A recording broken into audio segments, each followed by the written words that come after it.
दुई गाँव में भयावह पानी समस्या नहीं चिंतार ग्रामवासी। कोरापुट जिला नंदपुर ब्लॉक अंतर्गत हाथीबारी ग्राम पंचायत रे नुआगाँ नंदीगुड़ा और नंदीगुड़ा गाँव में खरा दिन पाखे आसुवा समय भयावह पानी समस्या देखा देइछि। ए दुईटी गाँव में केवल गोटे नलकूप थिले मध्य दीर्घ दिन धरी ता अचल अवस्था रही। यह सहित नुआगाँ नंदीगुड़े वन विभाग पक्षरु थिबा सोलार पानी प्रकल्प मध्य दीर्घ दिन धरी बंद अवस्था रही।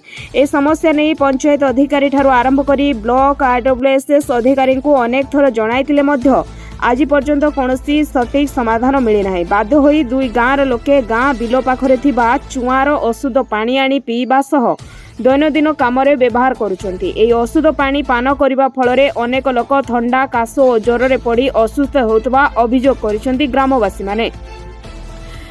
तेबे ग्रामवासी कहिसंती जे पानी समस्या नहीं ब्लॉक ऑफिस को जाई वीडियो को गुहारी करबा को हेले प्राय 50 किलोमीटर दूर यात्रा करबा को पड़ुची। तथापि जदि शीघ्र समाधान न हुए तेबे ब्लॉक ऑफिस सम्मुखरे धारणा देबा को बाध्य होय बोली ग्रामवासी माने चेतावनी दैछंती। वर्तमान दुई गाँवर लोकंकर एकमात्र आशा होउछु वीडियो हस्तक्षेप माध्यम शीघ्र पानी समस्या स्थायी समाधान करा जियो बोली। तेबे आशा रे दुई गाँवर लोके। ब्यूरो रिपोर्ट जनता खबर टीवी।